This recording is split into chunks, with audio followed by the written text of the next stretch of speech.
Dear learners, today in this session we are going to talk on the pattern of biodiversity loss. It is a part of our course MHD 012 Ecosystem and Natural Resources and Block 1. In the last session, we have talked about the loss of biodiversity, its causes and consequences. When we talk about loss of biodiversity and how to understand it from the perspective of global common efforts for the conservation of biodiversity, first we need to understand the IUCN Red List. This IUCN Red List is a critical indicator of the health of world's biodiversity since 1964. In this IUCN Red List, species are classified into 9 groups that's specified through the criteria such as rate of decline, population size, area of geographical distribution, and degree of population and distribution and fragmentation. So, based on this specified through this specified criteria, you will see in this figure the structure of the categories of IUCN Red List is extinct in the wild, and under the threatened categories which have adequate data, then you will find that the category of critically extinct, then endangered, then vulnerable. So, in case of what we have started in evaluation, and some of the categories under these are near threatened, least threatened. In the process of identification or in the process of that to understand or to identify the level of biodiversity of a species, you will see that some of the species, when we study data, they are deficient of data, and that is categorized as data deficient, and other categories is not evaluated. So, if you look here, from least threatened to extinction, then risk of extinction is very high.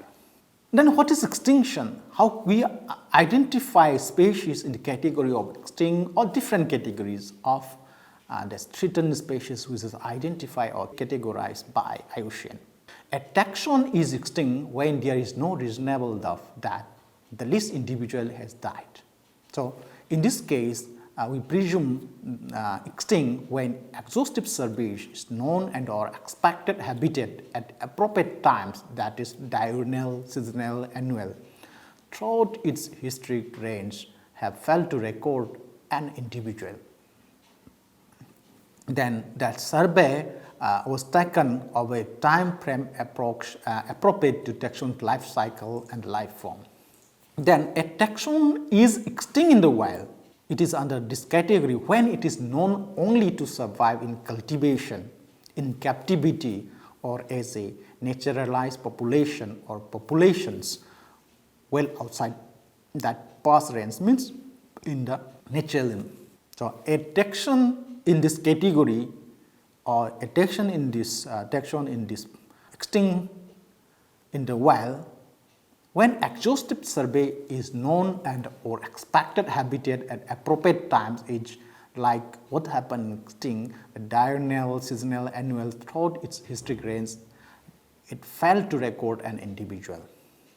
And that survey was taken over a time frame appropriate to the taxon's life cycle and the life form. Then, a taxon is critically endangered when the best available evidence indicates that it is facing an extremely high risk of extinction in the wild in the immediate future. Again, in case of endangered, the species or taxon, when the best available evidence indicates that it meets any of the criteria for endangered and facing a very high risk of extinction in the wild in the near future. A taxon is vulnerable when it is not critically in danger or in danger but is facing high risk of extinction in the medium term future. In case of near threatens, detection is under the category of near threatened when it has been evaluated against the criteria but does not qualify for critically in danger or vulnerable now, but is close to qualifying for or is likely to qualify for a threatened category in the near future. The same way in the least concern, detection is least concern when it has been evaluated against the criteria and does not qualify for critically in danger, vulnerable or near threatened.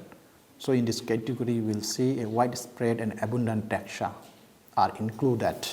As I mentioned about the data deficient, in the process of when we assess the status of biodiversity across the globe, we have seen this particular category of plant or animal when there is inadequate information to make a direct or indirect assessment of its risk of extinction based on its distribution and or population status.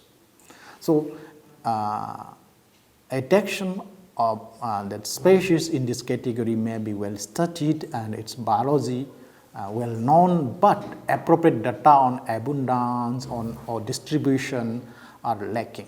So, data deficient is therefore is not at category of threat. So, listing of this taxa in this category indicates that more information is required and acknowledge the possibility that future research will show that threatened classification is appropriate. In the same way, when we talk about the not evaluated, and then a taxon is not evaluated when it has not yet been evaluated against any of the criteria or against the criteria.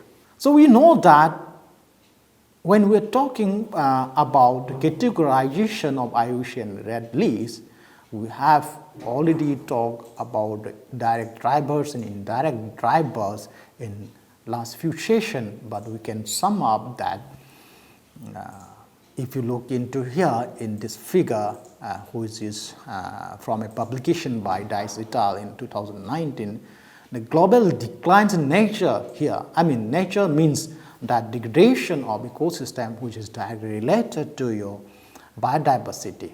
So some of the direct drivers, as we learn, is land use or sea usage, right? Direct exploitation, climate change, pollution, invasion of alien species and others. That is a direct drivers on the declines in nature, terrestrial, freshwater, marine, which is directly linked to biodiversity loss. On the other hand, at the same time, we can look indirect drivers as demographic and socio-cultural, what we have talked in the last session also, then economic and technological factor, institution and governance system, conflict and epidemics. These are some of the indirect drivers. So, if you look here, that was compiled by Dice et al., you will see that 47% on average means natural ecosystem have been declined related to their earliest estimate stats. And approximately 25% of species are, already threatened with extinction in most animal and plant groups so far studied. In case of ecological community, we will find that biotic integrity, which is very important for survival of a species.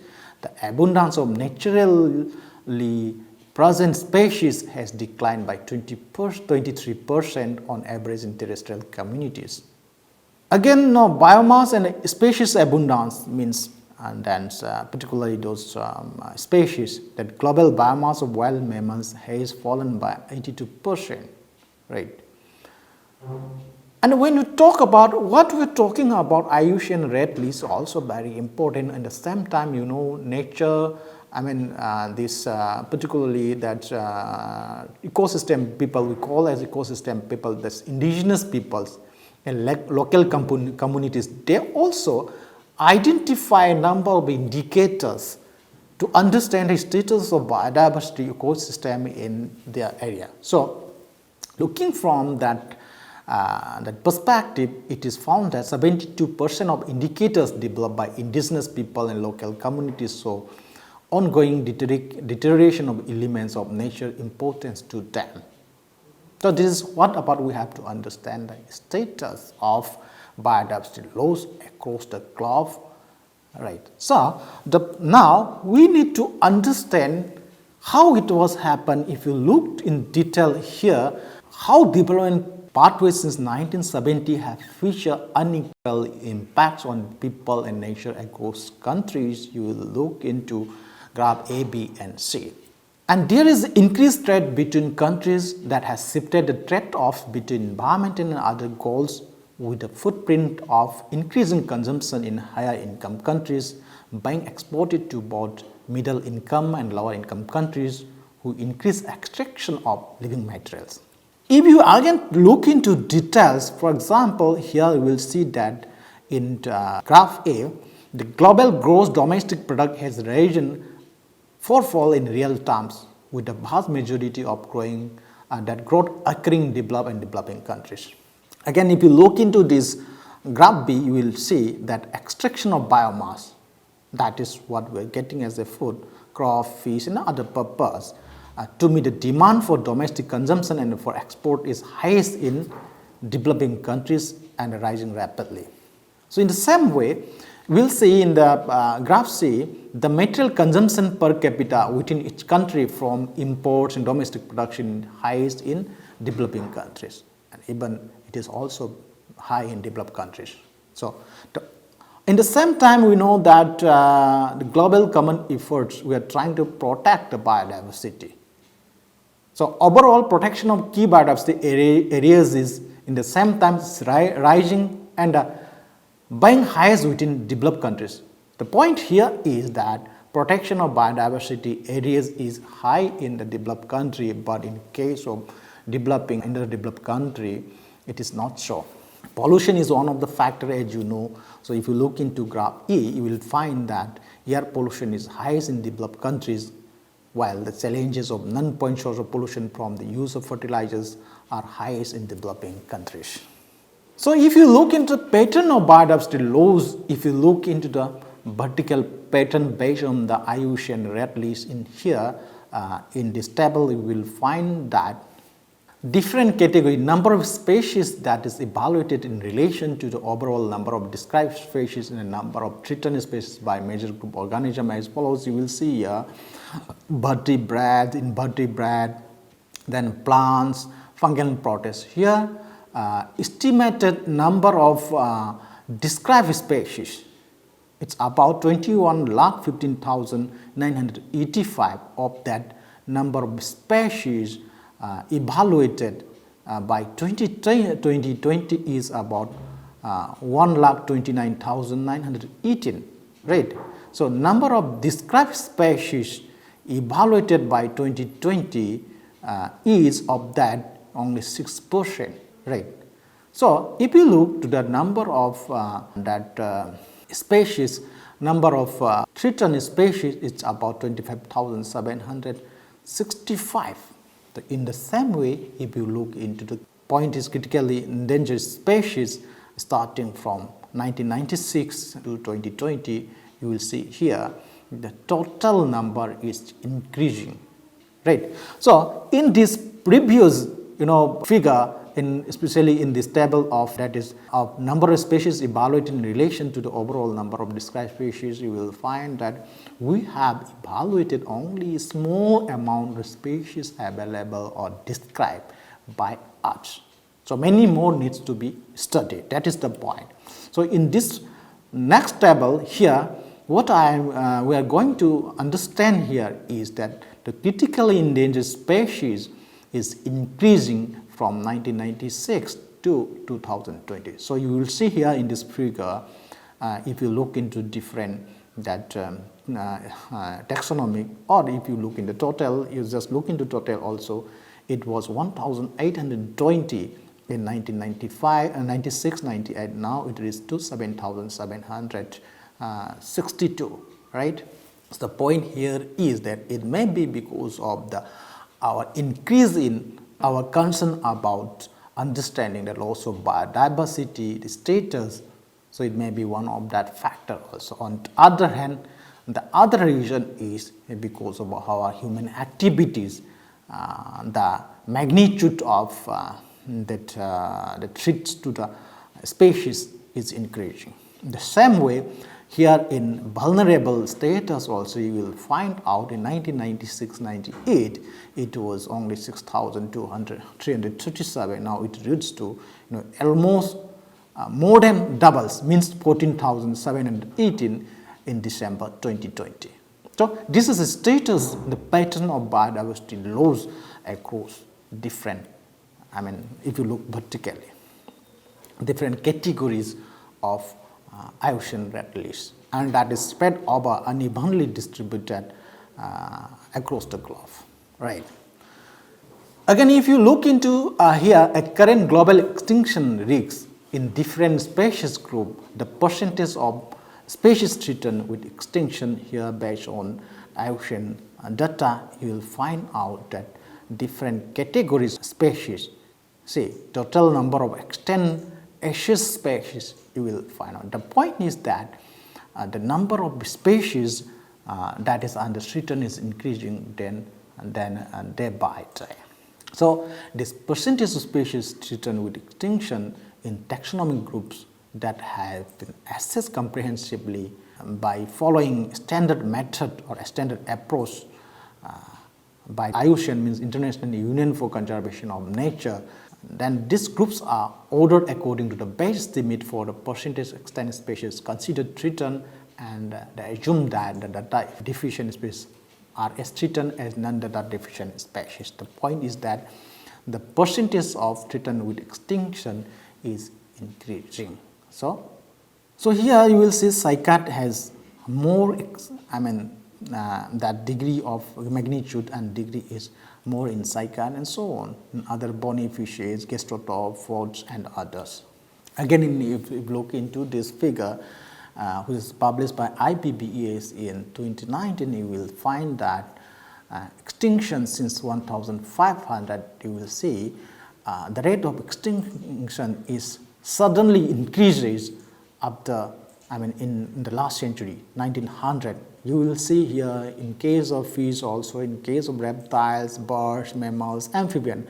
So more dangerous is amphibians. It is in more threats, right? So in the same way, in this the graph number C, you will find declined species survival since 1980. So the survival is also, rate of survival also decreasing since 2000, and some, for example, in cycads, in case of cycad, it is suddenly decreasing till 2015. In the same way, corals also, right? So survival, the declined species survival is decreasing. So when we talk about extinction, what we have discussed, two important concept we have to understand is, one is natural extinction or background extinction rates, and another is secondary extinction. So in case of natural extinction, as you know, this extinction are natural events that occur long before humans work on Earth. Thus, any claims of human caused biodiversity loss must take into account what we know from past background or natural extinction rate. So studies of once abundant and widespread marine species that dominate the fossil record so that the species generally lasted from 1 to 10 million years before going extinct naturally. In case of mammalian species, that's thought to be last on average of about 2.5 million years, and at least for some rodent species, there is evidence about what determines their natural cycles of emergence and extinction. So this cycle seems to be associated with long-term periodic changes in climate that result from variation in the path of Earth around the Sun and in the tilt of its axis of rotation, as we call as Milankovitch cycle. That is a mathematical explanation for Earth's natural long-term periodic climatic cycle for heating and cooling. So these are the natural way of process of natural extinction. Suppose if we talk about that extinction were spread out over time, did not occur simultaneously, then, and based on marine fossil record, we would expect that one species out of a sample of 1 million to go extinct about every 1 to 10 years. That the background extinction rate can then be estimated, at approximately one extinction for every million species each year, which given the marine fossil data is a number at the higher end of the range. That is, lower end would be one extinction per million species every 10 years. So this number can be transformed into a ratio that is stated as one extinction per million species year. So this is what we think of the background rate of extinction. Then the another concept is secondary extinction. Once one species goes extinct, it is likely that many others will go extinct as a result. Some are easy to understand. For every bird or a mammal or insect that goes extinct, those species of parasites or bacteria that can live on and or in no other host will also be disappear. So species are bound together in ecological community to form a food. As you know, we have food web of interaction. Once a species is lost, other species that fed upon that species or that benefited from it, competed with it, or were food for it would also be affected. So when you touch upon, when you disturb that web of food web, then other will have impact directly or indirectly. The point is that because of that loss of a particular species, it in turn may affect another species, other species. So in ecological theory, as we call this pattern of extinction as a secondary extinction. But the reality is that if you look from ecological theory point of view, secondary extinction is very highly complex and even very difficult to demonstrate and to predict. Surprisingly, you will find out few examples of secondary extinction that is well documented. One of those examples is the butterflies of Singapore. About 95% of the island forests have been cut, and about half of its roughly 400 species of butterflies have been lost. The main cause is obviously habitat destruction, but the various butterfly species differ in how vulnerable they were. Those that had a wide variety of food plants generally fared better than those that were more specialized, feeding on just a few species. So specialized species, it seems clear, will go extinct when they lose one or few species on which they feed. Also, that is one of the examples of secondary extinction. Here, let us have a quick look into 3 examples of recent species extinction for both plants and animals and that have been taken place both island and continent. Typically, these are very typical and they are well studied, and the most important is all these extinction bear a distinct human fingerprints. They are Pacific Island birds, South African flowering plants, and Australian mammals. Here in Pacific Island birds, you will see in this Pacific Island, Polynesian colonized between 4,000 and 1,000 years ago. Their imprint on this island is fresh and provide unambiguous evidence of massive human cause extinction. For example, the bones of many bird species persist into, but not though, layers of archaeological digs that show that the earliest presence of human beings. That shows that, along with other archaeological evidence that indicates that these bird species, they went extinct after human appeared, but not before the colonization of humanity. There is also little doubt that early colonies, they may at the large probably tame and often flightless birds in a great number. They must have also introduced rats onto the island, and the rats too, would have found the tame of birds easy pickings. So, in case of Hawaiian Island, you will see James Cook landed in 1778, and the European settlement with the introduction of cattle and goats began shortly thereafter. Means Hawaiian Island, they landed in 1778, then they started settlement, introduction of cattle and goats. So when you introduce cattle and goats, then you started, then the livestock destroyed native plants, and then they were unprepared for the large mammalian herbivores as the birds were for the rats introduced by the pollination, that is linked with pollination, they introduced the rats. Then more bird extinction occurred following European settlement. If in that case also in this particular island, it is not only the birds that have been one of the casualties, but of the 980 native Hawaiian plants, 84 are extinct and 133 have wild population of fewer than 100 individual. 100 of land snails and several reptiles have also been documented as being among the victims of human settlement.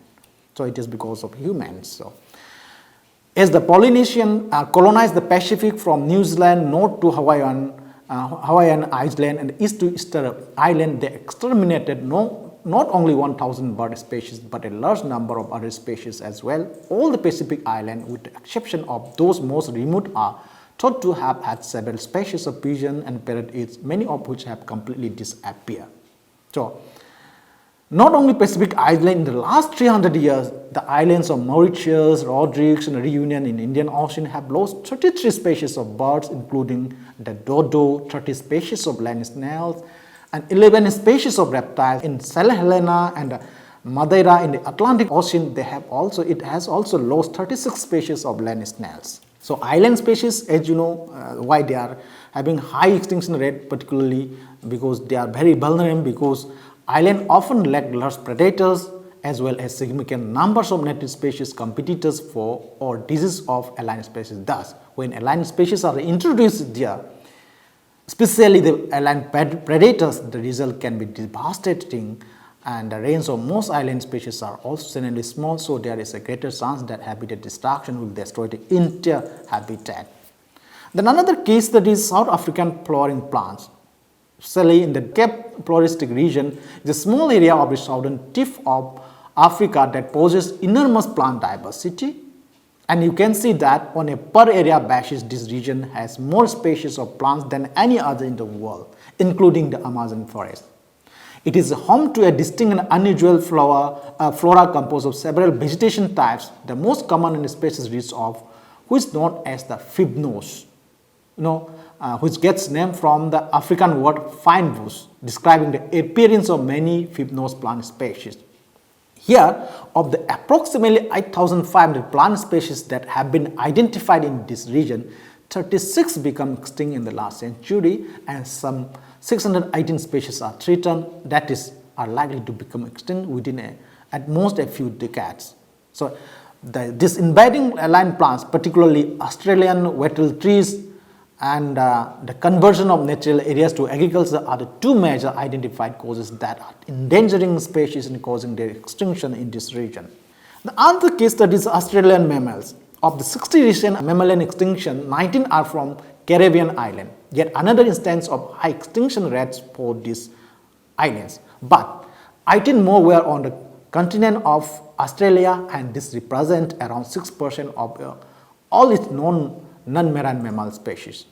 This extinction have been equally divided between two areas. The first is the southern arid zone, a sparsely inhabited area of the mostly spiniferous desert, where there is also extensive limestone grazing. Grazing is one of the factors that is going to come. Then the second is the wheat belt of the southern tip of Western Australia, where 95% of natural land has been cleared. So the point is that one is grazing, one is agriculture. So another 43 mammalian species are no longer found in one half or more of their former ranges, means natural range. Some survive only because they live on a protected offshore island. Then medium-sized ground dweller weighing between 35 grams, such as mice and rats, and 5.5 kilograms, such as wallabies, they have been hardest hit. So those that have had greater survival access include bats, some arboreal living in trees species such as opossum, gliders, marsupials that are able to glide on air currents, and those that use rock piles for shelter, they are able to survive, right? The three causes are thought to be behind extinction of this mammalian. One is the destruction and fragmentation of natural habitats. as we already talked in details, the introduction of livestock and other species, and the third one is the recent changes in frequency, severity, and duration of fires. So, domestic farm animals may have also destroyed vegetation cover and cause extensive soil erosion and compaction. So, introduction of rabbits are competitor with some native species for some food sources already in decline. The predatory red fox that was introduced in 1860, perhaps for fox hunting, may well have destroyed the population of some small mammal even in remote area. So the point is that started from your understanding of our IUCN red list category and the pattern of biodiversity lost, and with three extinction, clear that evidence of extinction of the species in three case study.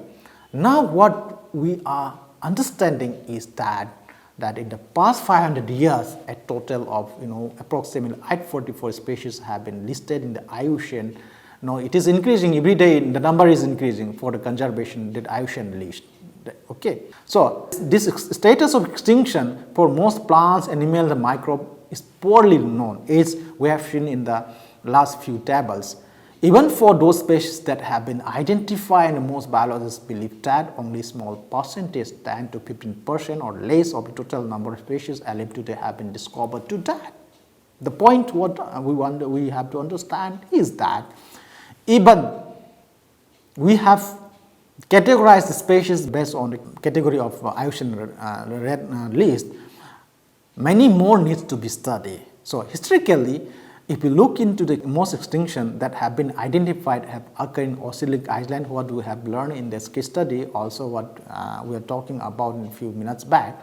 But over the past 20 years, continental extinction have become as common as those in island.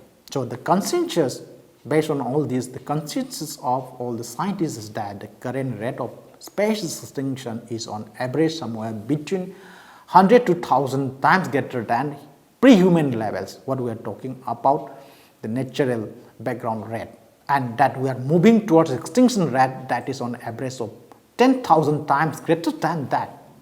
So the different case studies, including the three we have discussed in this session, typify the recent extinction that is during the past few hundreds to few thousand years, that supports the claim that present extinction rates are unusually high.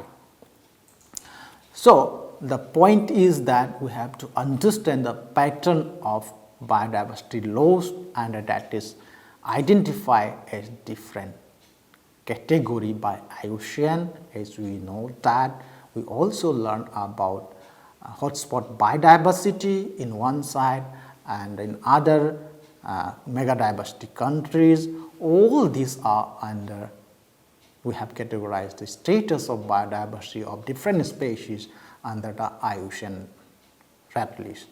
So with this, I am sure we have cleared the concept of the pattern of biodiversity loss, that's from extinction to threats, different category of threats. Thank you. These are some of the references which will be very useful to you. Thank you very much.